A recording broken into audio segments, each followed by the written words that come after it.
বন্ধুরা, আজকে আমি এখানে কচুর শাক নিয়েছি আর এখানে ফুলকপি নিয়েছি। এই কচুর শাক দেখতে পাচ্ছেন, এখন শীতের দিনে কচুর শাক কিন্তু খুব রোগা রোগা হয়, খুব মোটা হয় না। কচুর শাক আমার বাড়ির কচুর শাক আমি কেটে নিয়ে এসেছি। শীতের দিনে এরকম ছোট হয়ে যায় কচুর শাক, গরমের দিনে বর্ষার দিনে খুব বড় হয়। আমি কচুর শাক দিয়ে ইলিশ মাছের মাথা দিয়ে রান্না করব। অনেক দিন ধরে মনে হচ্ছে 4-5 দিন ধরেই কচুর শাকটা পড়ে আছে। শীতের দিনে তো এখন স্বস্তি হয়, সবজি তো সস্তা, যার জন্য রান্নাই হয় না, মাছের মাথাটা পড়েই রয়েছে। আজকে আমি এটা রান্না করার ফুলকপি দিয়ে আমি নিরামিষ করব, আলু দিয়ে। আমি এখন কচুর শাকটাকে কেটে নেব। বন্ধুরা, আমি কিন্তু কচুর শাকটা কেটে নিয়েছি, এই দেখেন।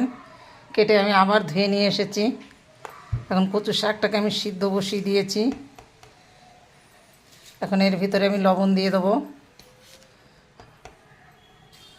লবণ দিয়ে আমি একটু ঢেকে দেবো, আঁচটা একদম কমিয়ে দেবো, কারণ বেশি আঁচ দিলে নিচ থেকে লেগে যাবে, এটা দেওয়া যাবে না। বন্ধুরা, আমি এখানে ইলিশ মাছের মাথার লেজাটা নিয়ে নিয়েছি। এটা এখন আমি এটা মেখে, কচু শাকটা আমার সিদ্ধ হয়ে গেছে, এটাকে আমি এখন মাথাটাকে মেখে আমি এখন ভেজে নেব। আমি ফোড়নে দিয়ে দিয়েছি শুকনো লঙ্কা, একটা দুটো তেজপাতা, একটু পাঁচফোড়ন। এখন এর ভিতরে দিয়ে দেবো ইলিশ মাছের মাথাটা।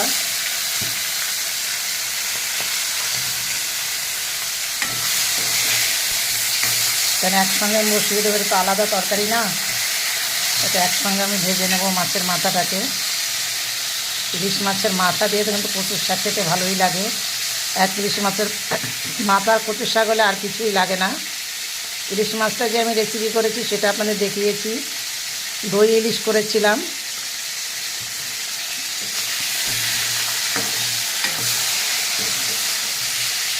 এখন এটাকে ভালো করে উল্টে পাল্টে দিয়ে আমি ভেজে নেব মাছের মাথাটাকে।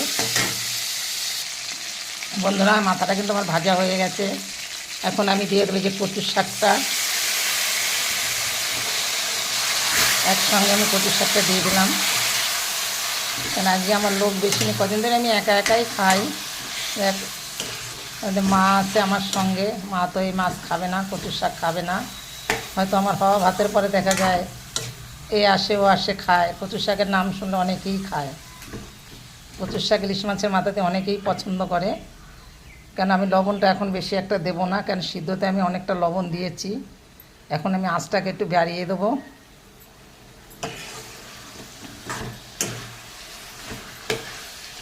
এখন আস্তে আস্তে করে এটা জাল হবে, আস্তে আস্তে করে জাল না দিলে পরা কচুর শাকের জলটা টানবে না।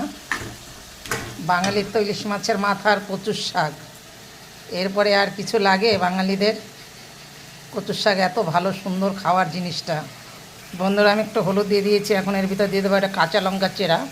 লঙ্কা কটা, সব কটা লঙ্কা আমি চিড়ে নিয়েছি। লবণটা আমি পরেই দেবো। এখন সুন্দর করে জাল দেবো, এখানে সুন্দর করে জাল দিয়ে কচুর শাকটাকে একদম মজিয়ে নেবো। কিন্তু ভালো করে মজেনি কচুর শাকটা, আমি সিদ্ধ যে করেছি ভালো করে কিন্তু মজেনি কচুর শাকটা।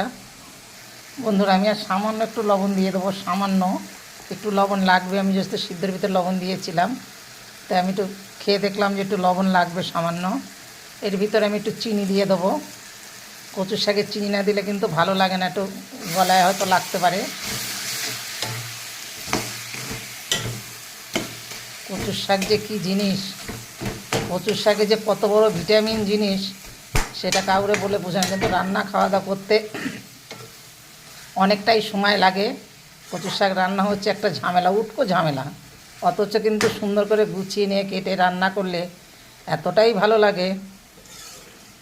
আর শীতের দিনে কচুর শাকটা একটু পাওয়া যায় কম, বর্ষার দিনে কচুর শাকটা ভালো পাওয়া যায়। তা কচুর শাকটা তো আমার বাড়িতেই আছে অনেক কচুর শাক। এখন গাছ একদম ছোট ছোট হয়ে যাচ্ছে শীতের মধ্যে। বর্ষার দিন হলে পর আমার বাড়ি একদম ওইখানটা ভরে যায়, কলের সাইডটায়। এখন ওখানে হয়তো মাটি ফেলে দেবো, অনেকটা গর্ত তো, মাটি ফেলে দেবো। যার জন্য যে যেখানটা পারে নিয়ে যায়। সব দিনই আশেপাশের লোক তো আমার বাড়ির কচুর শাক খায়, ওরা কচুর শাক খেতে হলেই আসে। আমি বাড়ি থাকি আর না থাকি, যার যখন ভালো লাগে সে তখন নিয়ে যায়। বড় বড় বৈষ্ণব সেবা এক গাদা করে কাইটটা উঠাই নিয়ে যায় আমার বড় গর্তর মধ্যে। বর্ষার দিনে, গরমের দিনে তো খুবই ভালো কচুর শাক হয়। সেদিনকে একজন ওই বাড়ি পাশের বাড়ি এক কাকিমা নিয়ে গেল কতগুলো।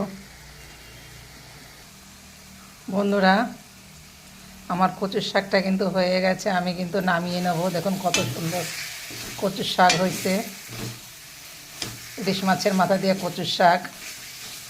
আমি এখন নামিয়ে নেব। বন্ধুরা, এই যে কচুর শাকটা আমি নামিয়ে নিয়েছি। দেখুন কত সুন্দর কচুর শাক।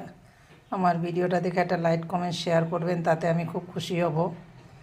বন্ধুরা, কে কে কচুর শাক খাবেন, আমার ফুলের মতন ভাই বোনেরা সব চলে আসেন, খুবই আনন্দিত হব।